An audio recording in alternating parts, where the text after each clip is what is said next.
What's going on, everybody? Welcome back to another video. Hope you guys are having a great day. Today we'll be doing a walk around of our 2008 Jeep Wrangler. So I get a lot of questions on Instagram, like what have I done to it, what parts am I running, companies we work with. I'm going to go ahead and go over all that today and actually share some discount codes with you guys that they've offered me. So let's go ahead and get started with the front, I guess. So on the front, let's go ahead and start with the headlights. These are Amazon headlights. They were like $70 free shipping. Pretty great cheap mod. I'm gonna go ahead and link most of these products if they're still available in the description so you guys can check them out for yourselves. These are way brighter than the stock headlights. Anybody with stock headlights know at night that you can't see anything. They're not very bright. So I definitely recommend upgrading your headlights. There's tons of options out there. We just went with a cheap, good looking headlight. We're probably gonna upgrade them in the future. For the grill insert, ZKD Customs, a USA flag with the red stripe for firefighters. I'll go ahead and link him below. We've worked with him on a couple projects. Awesome guy. He does great work. These are all actually hand painted. So they're the best quality on the market for grill inserts. Winch, we have an X-Spool 13,000 pound winch. I get a lot of questions why I didn't go with Warren. Honestly, it's just for the price. You can't beat the price on this winch. It's $200. You can get it on Amazon, have it shipped to you in 2 days. Hasn't let us down yet. I'll go ahead and insert some clips at the end of us having to use the winch and using the Jeep and everything like that so you guys can see how everything works together. For the bumper, we have the Crawler Concept Skinny Series front bumper. This is probably the most narrow bumper we could find for the Jeep, which was our goal. It's not a simple install. You have to cut the cross member out of your frame, drill 2 holes for the bolts to install it, but it definitely strengthens up the cross member. I don't know if you guys have seen yours, but on at least this year Wrangler, it's not very strong. This is a lot stronger, so I'm pretty confident running this. It wasn't too difficult to do, just very time consuming. It took us about a day to get it installed. It wasn't like straight work, but it took us about a day. Let's go ahead and move on to steering. So for steering, we're running the Traillogic HD steering setup. Possibly one of the best companies I've worked with so far. They've replied to my questions all in the middle of the night, during the day. They get back to you very quick. I've actually sent them videos to make sure it's all installed correctly. They'll help you get set up. It's just a great company. Super awesome quality on their products. I have a buddy of mine running their 3-link setup on his XJ, and it performs great. Pretty good quality. I'll go ahead and link them below, and you can actually use the discount code Rocky at checkout for 5% off of your entire order. It actually prevents us from having to run a steering stabilizer, which is pretty nice, less things to go wrong. Ours broke, we took it off and it still runs fine, which is nice. Let's go ahead and move on to suspension and tire setup. So for suspension, we teamed up with Terraflex. We have one of their Alpine 4-inch lift setups. We opted out of getting the Falcon shocks. We ended up going with the Bilstein 5160 series shocks, which have performed great. We haven't had any issues with them. Off-road, paired together, they perform pretty much flawlessly. We haven't had a problem yet. I'll go ahead and insert some clips of the Jeep off-roading so you can see how that works. Tons of flex for the suspension setup. We didn't want to go too high because we don't want to raise the center of gravity, so 4 inches is pretty good for us. I don't think we're going to raise it any higher in the future either. I like the size it's at now. It can do most of the obstacles. Once we get axles and lockers and everything, we should be set. For the drive shaft, we have an Adams drive shaft. We have the, I think it's the 1350 series drive shaft. Great quality, we've been running it. Took it to Roush 2 times now. As you can see, it's all dirty and everything. Performs flawlessly, no driveline vibrations. We had the CV style front drive shaft to start with, so we had to replace the yoke, which isn't a problem. Like, don't be like discouraged because of that. It's pretty simple. All you have to do is take one nut out of your, I believe you have to take it out of the diff. The old yoke slides out, the new one slides in, and re-put the bolt on. Pretty simple install, probably took 20 minutes. Tires, right now we're running some Ironman mud terrain tires on some Pro Comp wheels. I don't know if you guys have seen the post, but we actually have some custom painted Black Rhino beadlocks. We worked with them to get a good deal on that, and we actually can't wait to run those, test them out.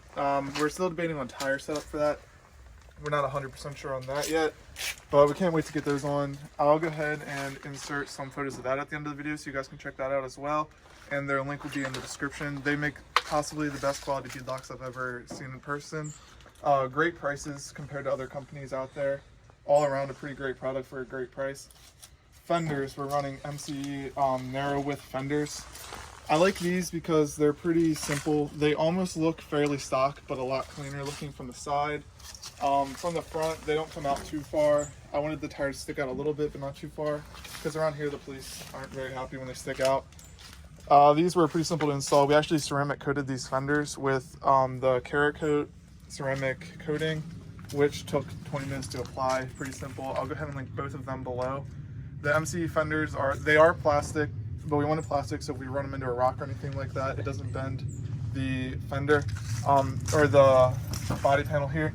These things will bend all the way out and just flex right back to the way they are. There's actually pictures online of Jeeps on their side, the fenders smash flat on the side of the car, and as soon as they flip it over, they just pop back up to this shape. Pretty simple install. You just have to drill a couple holes into the side of the car and install these self-tapping screws in here. It's not hard at all. It took us maybe an hour to get all 4 fenders installed. So that's pretty simple. Let's go ahead and move on to the rock sliders and the rear bumper. So for the rock sliders, we have the DV8 rock sliders.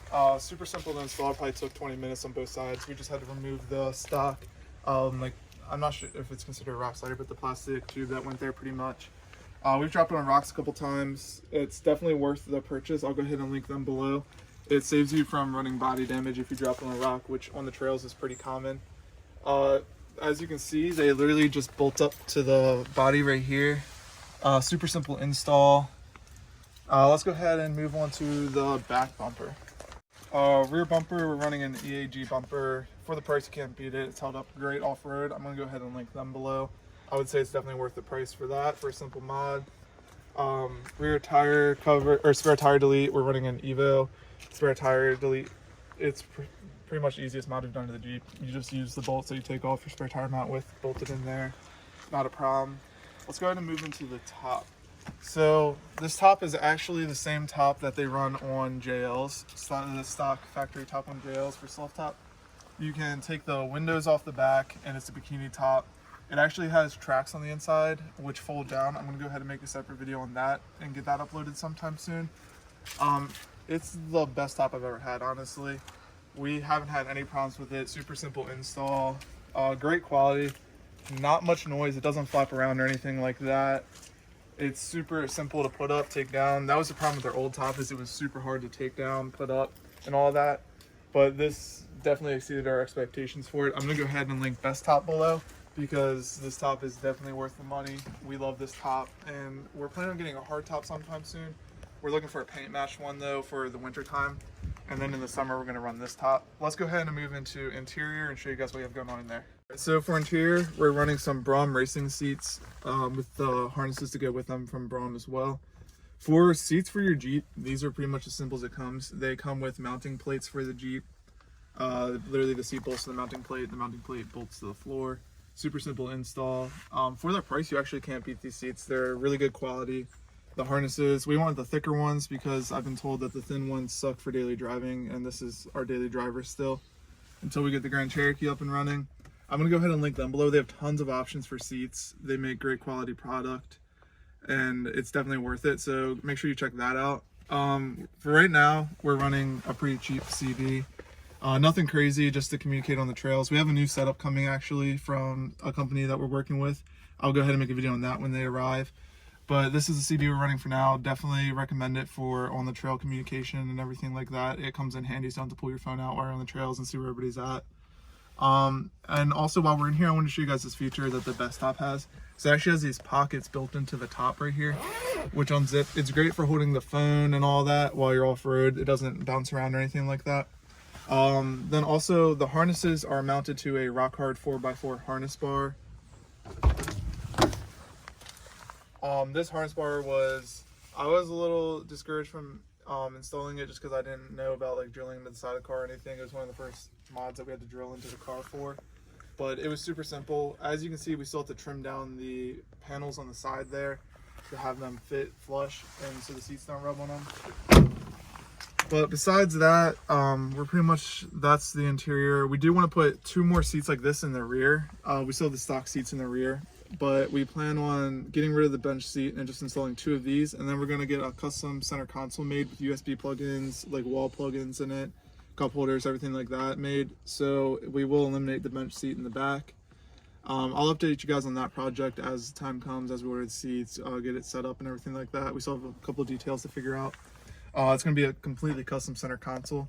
So go ahead and take a look at the film after this, and it's going to be all the videos of Jeep performing off-road and highlighting the parts and stuff like that, so you guys can see how it works if you guys want to check it out for yourself.